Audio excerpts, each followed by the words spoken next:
Chapter 5. Lian. Okay, maybe deciding to walk alone to Renya was an act of panic with no real thought behind it. I've been walking for hours, and the day is coming to an end. The swamps look scary enough in full daylight. With the constant fog, the dead and haunted-looking trees, and the smell of sulfur, it's no wonder the cursed ones have chosen the swamps as their home. No one would dare hunt them here. My kidnapper's stricken expression haunts me. His name is Daton, I tell myself. He deserves at least to have a name in my thoughts. I'm not acquainted with the cursed one's ways, but even a pure soul like me can understand that beating Nero in that fight came with a terrible price. Exile. A price Daton paid to save me. It is a decision I have a hard time fully understanding, given his behavior toward me.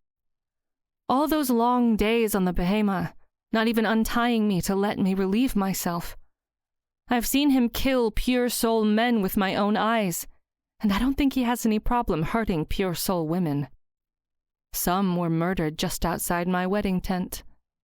If he is the butcher, he's killed hundreds of women. Children too, probably. Aldonian women were not trained to fight in any way, and facing a threat like this, they are as helpless as children. He's already told Minera he was willing to kill me, so why smuggle me out of the swamps? Why not just be done with it? Do the cursed ones really drink pure soul's blood? They seem cruel, but not monstrous. They're the human type of cruel, and Sun knows humans can be evil. The memories flooding me over the past few days have me thinking of my mother.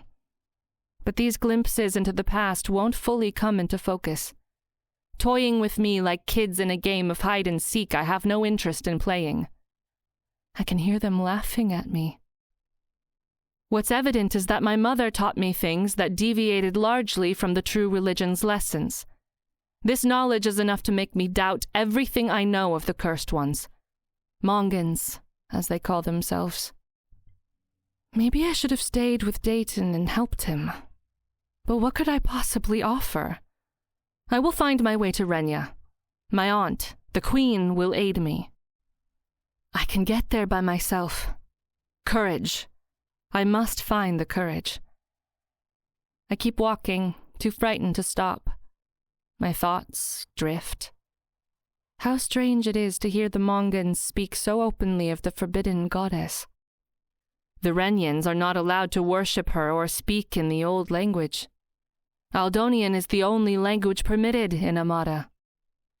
To even say the name of the goddess is a death wish.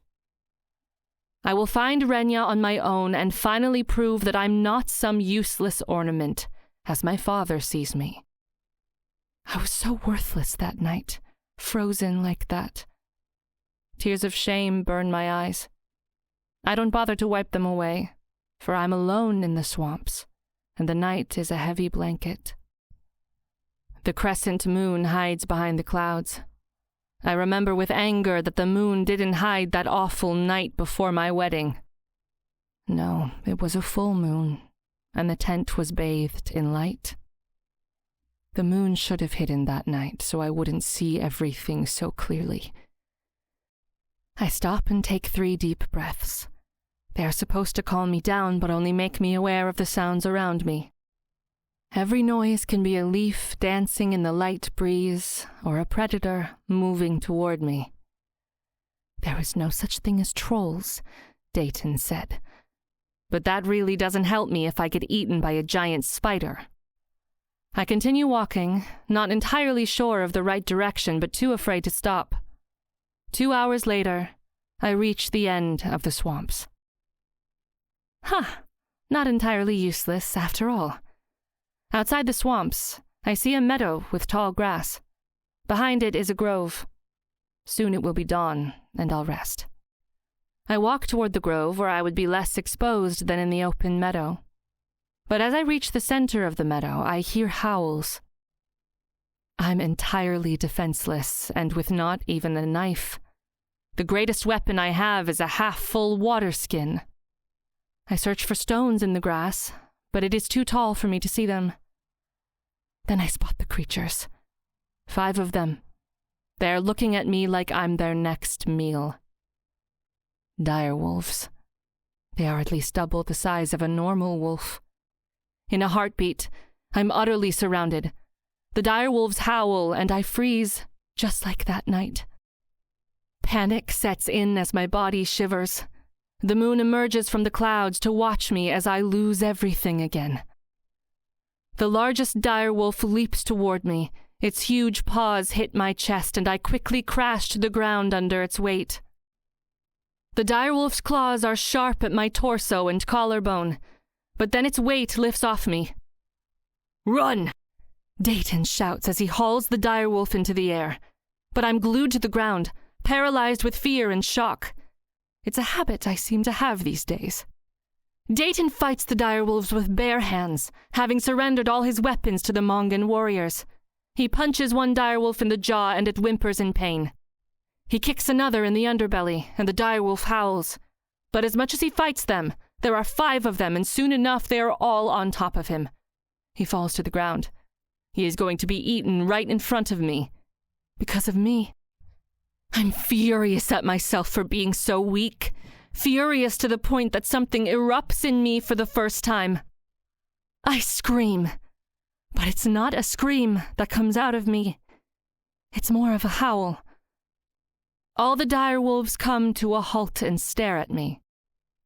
The biggest direwolf, the one who jumped at me, curiously tilts her head. "Humans don't speak our language," she says. What in sun's name is happening? Why can I understand her? Why can she understand me? I notice she's female. She has a white spot on her face, while the rest of her fur is silvery gray. I can also tell by the big scars on her chest and back that she isn't young and has survived her share of injuries. I think she's the pack leader. I overcome my shock and improvise. "I do. You must stop this. Spare him." She gives me a long, pensive look. "We will spare him. But out here, some creatures will not give grace even to a human who speaks their language. Be more careful in your ways." I fight to keep my jaw from falling open and manage a "thank you" with a weak voice. She lowers her head in acknowledgement. She and her pack head back into the forest. I hurry to Daton.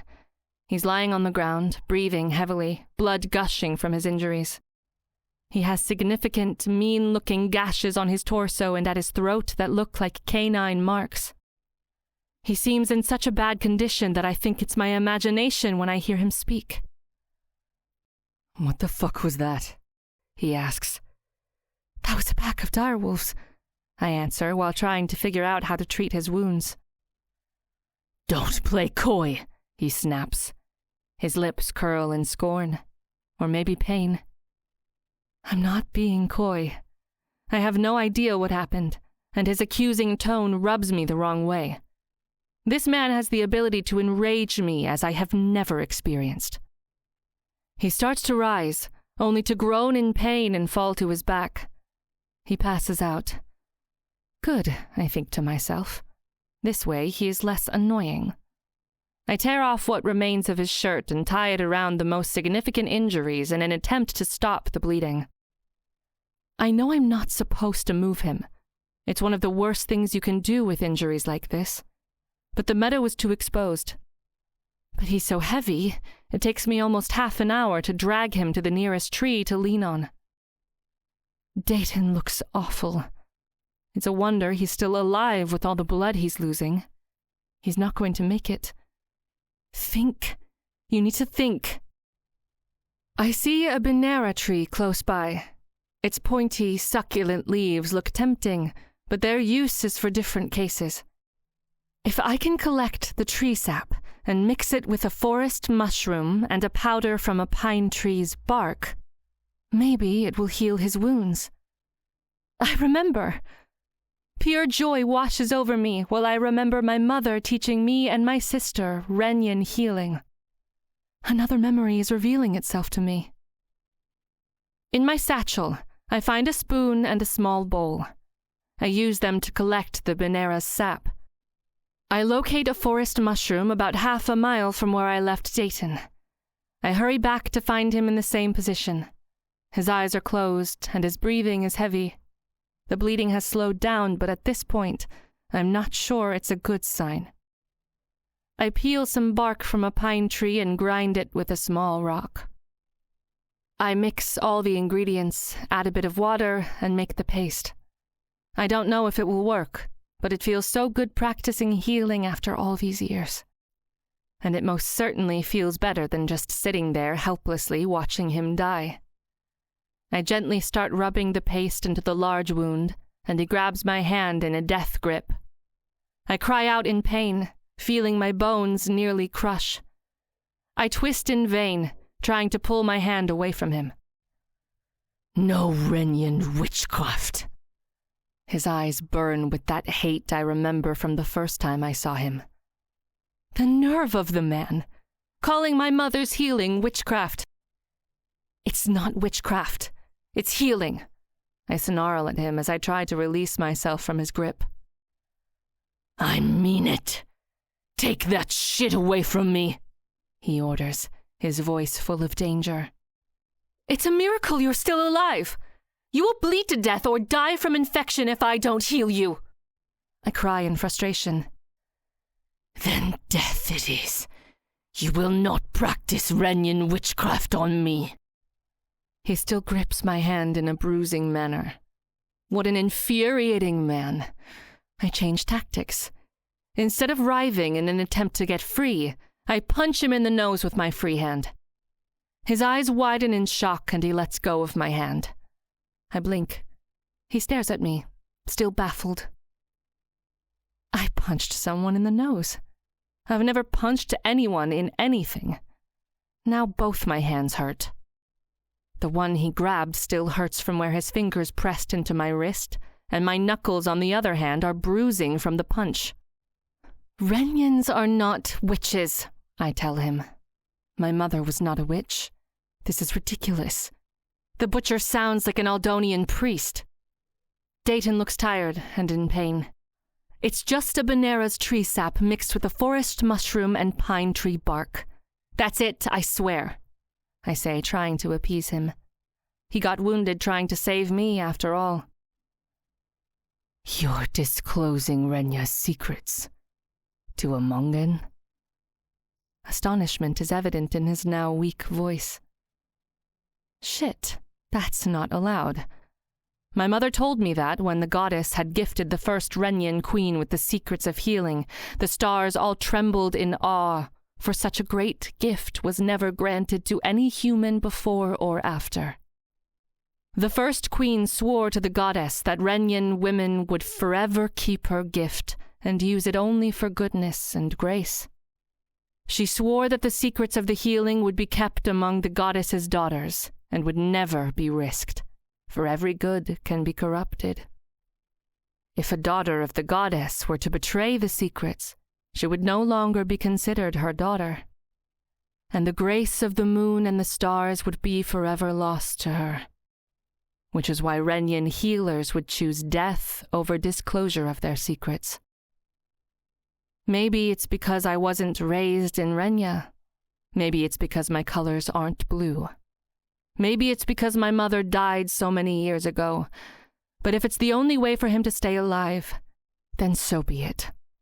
Well, let's keep it between us. You got hurt trying to save me. What were you doing there anyway? It only just occurred to me that he followed me. Why? He'd already saved me from the other Mongans. But the direwolves, what was that about? Is there a spell? He grunts. Yes. He remains quiet, and I wonder if he has passed out again. But then he surprises me by speaking. You can apply the paste, but no spells, princess. The word princess is wrapped with heavy scorn. You are aware I have a name, right? I say, miffed by his attitude. No spells, he barks at me curtly. Sun knows where he finds the strength to be so irascible with one foot in the grave. Fine. No spells. I don't mention that I already recited it while making the paste, but it was a benevolent spell for health. All Renyan spells are good. This guy is entirely paranoid and a bigot. I used the water from the water skin to wash some of the blood away from his neck and torso. I apply the paste gently to his wounds, and he hisses in pain because Benera sap feels like acid on open flesh. He faints again. There is nothing to do now but wait and see if the remedy will succeed. I observe him closely for the first time. All his features are rough, too rough to be considered handsome. Even without the two horns, just the sight of him in a dark place could give a person a near heart attack. He's all hard muscles. Dark hair is scattered on his chest and abdomen and leads in a narrow line to his pants. His black hair is wet from his sweat. His nose looks as if it was broken more than once and didn't heal precisely right, although not by my punch. His cheekbones are high, and his lips look surprisingly full and soft. There are thin creases at the sides of his eyes as if he once laughed. I can't imagine him ever laughing or smiling. I catch myself as my fingers almost touch his creases. What is wrong with me? In the name of Sun, I'm an idiot. Better to get some sleep instead of ogling the damn butcher. Daton is still passed out when I awake in the evening. I eat some of the forest mushrooms I picked earlier.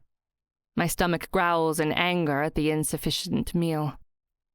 In the forest, with the stench of the swamps replaced by the smell of the pines, I'm famished. What I wouldn't give for some decent food. And coffee. In Aldon, I was served tea every morning to the point I was sick of it.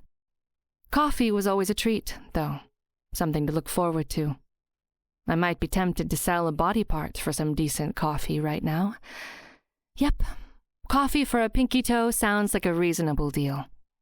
I consider what other parts I'd trade for coffee, until I doze. I dream of being drowned in water. A man's hand holds my head under as I squirm helplessly, my lungs burning from lack of air. I wake up with a start, squinting at the morning light. Daton is sitting near me on his haunches, holding a wooden prayer beads in his hand. "You had another nightmare." He frowns at me. I'm too embarrassed to acknowledge that, so instead I ask, "How are your wounds?" "Almost gone." He grunts as if he finds that fact extremely annoying. I sit up to take a better look at him. I'm surprised to find his wounds have turned into scabs, a process that should have taken at least a week, not one night. And by his posture, I can tell he's no longer in pain. As much as I want to take credit for his recovery, the paste I conjured would not heal such significant wounds in a single day. It probably would not heal injuries to that extent at all. Before I have the chance to comment, Daton stands up. "How did you speak to those direwolves?" he asks warily, pocketing his prayer beads. I stand mainly because I don't like how it feels when he looks down at me. Of course, even when I stand, he looks down at me. He's a head taller. "I don't know," I say, not bothering to tell him that I wish I did. He glowers in response. He thinks I'm lying, and I hate how it twists my stomach into knots. I shouldn't care what he thinks. I refuse to care what he thinks of me. I just healed him, so he can keep his derogatory attitude to himself. "I can take you to the River of Tears," he offers. "It's close to Renya. You could find your way easily from that point. It's not the shortest way, but fewer Aldonian soldiers are there. At a good pace, it'll take us 5 days. I don't want to cross him and make him change his mind, but I can't help but ask, "Why do you help me? Why did you follow me?" His behavior is such a mystery. "You saved my life, so honor requires me to take you to the River of Tears. That's it. I don't owe you explanations," he responds, sounding even angrier than usual, as if he hates being compelled to help me. tell me, or I'm not going with you, I challenge him. He huffs at that. It's not like you have a better option, so stop acting like a child. Don't call me a child! I stomp my feet in anger. Yeah, I could have picked a better gesture for making that point. I am not a child, and I'm tired of being treated like one. He looks at me as if I have just grown a second head. But I'm not going to be anyone's puppet anymore, most certainly not his. Why did you save me against your people's desire? Put your life on the line with the direwolves? Does it have to do with Bagiva? Daton takes a step forward, his body nearly touching mine. His chest is bare. The shirt he wore was ruined by the direwolves, and its remains were used by me to stop the bleeding. And it feels too intimate. His obsidian black eyes loom over me. His voice is lethal. How do you know of Bagiva? I heard you talk of her with the Mongans. I cross my arms as if I'm not scared of him, as if I don't notice how feral he turned from just hearing that name. In disbelief, he asks in Mongan this time. You speak Mongan? Yes, I answer simply, eyeing him. He looks like he's about to have a fit. Who taught you? He demands accusingly. I don't remember, so I guess my mom. I shrug. Your mom? A princess from Renya? He snorts in disbelief. That's the one. Why is my knowing his language such a shock to him? True, it's not something pure souls are usually taught. But if I know it, I'm certain others know it. Sure, it's a little unconventional, but so is teaching an Aldonian princess Renyan healing. But you don't remember her teaching you. Instead of sounding angry now, he speaks very slowly to be sure I can fully comprehend his words. It is even more annoying. That's what I said, I hiss through my clenched jaw. Impossible. He is so adamant I feel like shouting or hitting him or both. Stop changing the subject. Why are you here? Why did you help me escape the swamps? I didn't do that for you, he growls. He's angry again. Good, I'm not the only one here annoyed by this ridiculous conversation. Then why? Finally, he sighs. I'll tell you, but we need to get going. It will take us at least 5 hours to get to a place safe enough to spend the night. I fold my arms and raise the most determined tone I can. I'm not going anywhere with you until you tell me. I'm not going to stand here and talk to you about my dead wife, he says in a flat tone that doesn't match the storm in his eyes. If you want to hear about her, you will wait until evening. You will listen to it properly. Oh. All the anger leaves my body. His dead wife? I think I have a good idea what he'll tell me. It makes me feel sick.